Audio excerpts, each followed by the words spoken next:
Hi everybody, welcome to Best of British Blackwell. Today we're going to be making a rotisserie chicken using the outdoor barbecue and a rotisserie gadget which I recently bought online. I'm also going to be showing you how to make some homemade barbecue sauce which we're going to be using as a glaze for the chicken. So I'm going to get started first of all preparing the chicken and getting it ready to go on the spit. I will show you that, and then I'll also show you how to make this lovely, easy to make homemade barbecue sauce. Come over, have a look at the ingredients, let's make a start. Okay, so obviously with us making a rotisserie chicken, we are going to need a chicken, and this is a pretty big one. This is an extra large chicken which I bought from my local butcher. Going to take a little bit longer to cook than your normal chicken, but you know, we're starting this cook nice and early. So here we go, I'll show you how to get that on the spit and set that up a little bit later. And these are the ingredients for our barbecue sauce. Let me talk you through what we've got one by one. I've got some standard tomato puree here. I've got some pretty standard tomato sauce or tomato ketchup. I've also got some white wine vinegar. You can also use cider vinegar. You can actually use standard vinegar as well. I've got a cup of brown sugar or demerara sugar. And my spices here. So to start off with, I've got some smoked paprika. I've got some garlic granules. I've got some onion powder. I've got some cumin. And I've got some barbecue seasoning here as well. So this is a very standard barbecue seasoning that you can pick up in your local supermarket. If you don't have that, you can also use cayenne pepper as well, which adds a little bit of spice, but this has cayenne in it as well, so I'm using that. Here we go, let's have a look at this chicken. Look how big and beautiful this is. Completely defrosted. This was frozen. I have no problem buying frozen chicken, just making sure that when I defrost it, I leave it in the fridge for a good few days. I don't like to leave it out overnight or anything like that. That's not good for the bacteria. What I like to do is, like I said, just put it in the fridge and let it defrost itself over a couple of days. Preparation for this chicken is really simple. I've got some olive oil here, which I'm gonna apply. Just using my hands, I'm gonna rub it all over the chicken, making sure it's completely covered. And then we'll turn it over and do the same again. Decent amount of olive oil. That's beautiful. Making sure it's completely covered. You'll notice that I'm not going to be untying this. I'm going to be leaving it completely tied up, nice and tight, so it doesn't all start falling apart on the rotisserie. Rinse and clean my hands, as I would recommend anybody does when handling any chicken. Now we're going to get our seasoning, and our seasoning is going to be a little bit of salt and pepper basically. This is 4 pepper and Cornish sea salt. So this is all of our seasoning in one here. Turn it over, give it a good sprinkle. Just make sure that everything's covered, really. Okay, so now we've got our chicken fully seasoned, it's time to get it on the spit, or the rotisserie spike. And that's quite simple, really. The rotisserie spike comes with 2 of these attachments that hold on to the meat here. You have to put one on first, and what you can probably see from my rotisserie spit here is that I've got a little black cross in the middle. That denotes the middle of the barbecue, or the middle of the grill. So I'm going to want to get the middle of the breast there, smack bang in the middle of this cross. So literally just go through the back end of the chicken, up with the spit, through the middle, just stopping roughly where that middle portion is. And then with this section here, we push, hopefully you can see this, we push the spikes in here, give that a tighten, and then the other end we do exactly the same. We get these right into the chicken, and that holds that beautifully into place. Okay, so to make our barbecue sauce, what we've started off with is about half a cup full of tomato ketchup. As you can see, I've put just about enough in there to completely cover the bottom of the pan. Then we go in with some cider or white wine vinegar. want a decent sized glug of that. Give it a bit of a stir.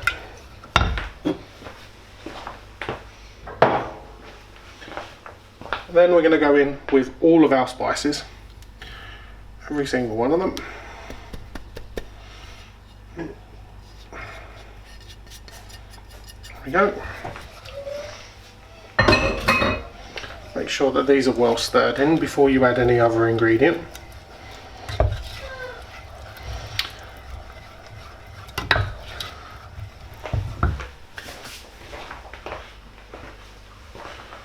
Then we get our brown sugar straight in there. And then what I tend to do is using the same cup, a similar amount of water. Now all we're going to do with this is bring it up to a simmer and let the sugar obviously melt inside, and let all of the ingredients come together, and then we're going to let it simmer and let it reduce down, and that's when we're going to kill off a little bit of the sweetness with the tomato puree. Okay, so our barbecue sauce mixture is now just coming to the boil. We're going to turn the heat down and let it simmer, but first of all I'm going to get some honey into there. So again, increasing the amount of sweetness in there, but obviously the honey gives a different type of sweetness to the standard sugar sweetness. You know, it's not as bland, it's kind of more mellow sweetness. So we give that a little bit of a stir. We're going to turn this down now because we don't want it to boil, because if it boils it will turn bitter. But what we also want to do now is start complementing some of those sweet flavours that are in there. So first of all, along the tomato theme, we're going to have a good squeeze tomato puree. Again, no sweetness in there, just a complete tomato flavour, just to bump up the acidity, if you like. What we're also going to add in there for just a little bit of heat is some Tabasco. A few drops of that. Like I said, we didn't use cayenne pepper in this, so it does need something to give it a little bit of a kick. I've got some liquid seasoning here as well, because you'll notice that we haven't put any salt and pepper in this as yet. And then the last ingredient is the Worcester sauce in there, just to complement the vinegar that's already in there. Give it a little bit of a stir, and then all we need to do with this is let it simmer for about 20-25 minutes. Just let it thicken in texture. Now if you were using this as a dipping sauce, you'd let it thicken a lot more, but because I'm going to be using this as a base for a chicken that's going on to the barbecue, I don't want it to be as thick. I want to use it for almost like a mop sauce. So actually the consistency that it's at the moment isn't too bad. I'm just going to let it thicken by about a quarter. Okay, so let's have a look at the barbecue setup, or the grill setup. As you can see, I'm just using my Weber Master Touch. Quite a standard setup here. I've got a drip tray in the bottom, and I'm just using one of the trays for the coals, or the charcoal, to go in here. I've got the rotisserie ring sat on top, just waiting for my coals to come up to temperature. I'm going to be adding them into this basket here, inserting the rotisserie, getting it up to around about 220 degrees centigrade, and then just leaving this chicken to go. The internal meat thermometer will tell me when this is ready.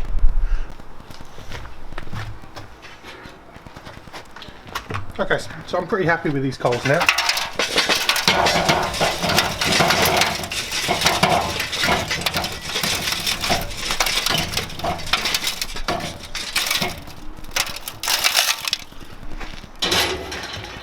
As you can see, the coals are not completely glowing white.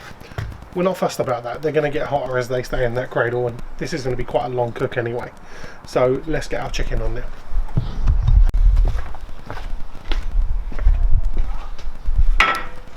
Okay, so here we go. Very simply, spit threadles through here. It sits on the hinges here. Just check the positioning of it. I'm quite happy with that. That's pretty central. Then we turn our rotisserie on, and what I would advise that you do is just keep an eye on it. What you don't want is anything twisting or turning over rapidly. You want this to be a nice, smooth, rotational motion. What you might be able to see just here is that this spit is weighted. So if there was something on it that needed kind of counterbalancing, this helps massively. Because this is quite a large bird, I'm just going to make sure that it is counterbalanced. As you can see, pretty much straight away one of the wings on the move there, but we're not going to worry about that too much. So let's stick the lid on, let's get this up to temperature, and we'll have another look in about 30-40 minutes. Okay, so we're about 30 minutes into the cook. As you can see, the meat is looking really, really good. Look at that beautiful colour that we've got on there. Lots of the juices rolling over. Not so much in the tray at the bottom here, but that's absolutely fine.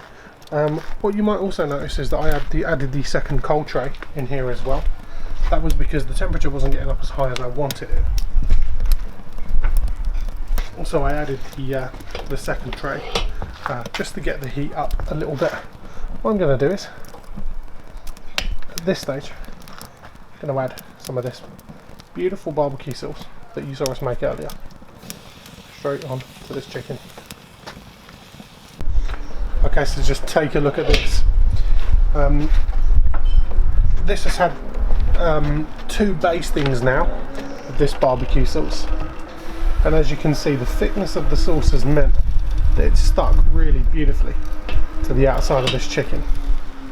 Now what we're going to do at this stage is just provide one more final coating of this sauce, and then what I'm going to do is ramp the temperature of this grill and this barbecue up a bit so that this skin starts to go beautifully crispy. So this is the last baste that it's going to get of this barbecue glaze. It's not going to get any more after this, so we're going to give it one final decent solid coat. Okay, so here we go. My meter thermometer is telling me that the internal temperature has reached 74 degrees, and that should take it off the heat. But what I like to do in these circumstances is just leave it for another 5 minutes maximum. It's a big old chicken, so the meter thermometer is obviously in the breast, but I want to make sure that these legs get really well cooked, and I just don't want there to be any risk of any of this being undercooked. So I'm going to give this just another 5 minutes, and then we're going to take it off the heat. Okay, so let's have a look and see what we've got here. Let me just give this a bit of a twirl for you. Have a look at that. That chicken has been on the grill or the barbecue or on the rotisserie now for about 2 hours actually. I was struggling to maintain temperature in the grill, so what I started to do is add a few coals, which obviously started to lower the temperature and then raise it back up again. So temperature fluctuated a little bit, but I stuck with the readings that were coming off of my meter thermometer. The inside is now 74 degrees, has been for a little while. I've just let it rest. So what I'm going to do here is cut into it through the breast here. I'm going to cut through the breast there, down the side here, and then just straight across the bottom too.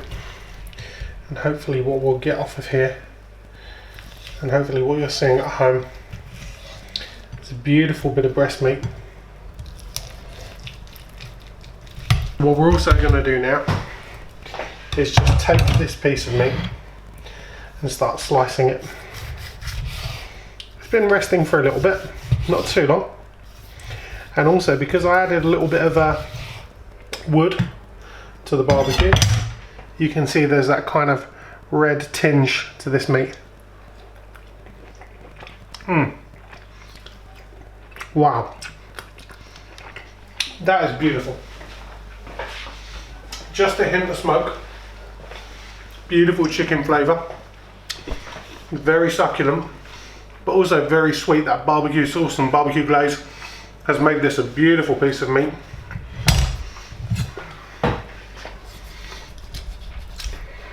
What I'm also going to do is just start cutting these legs away from the carcass. Look at the size of these thighs, these wings here.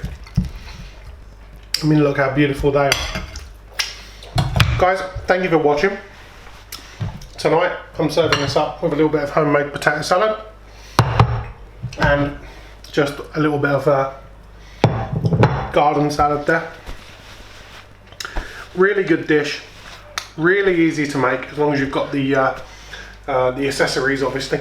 But thank you for watching and I'll see you again soon.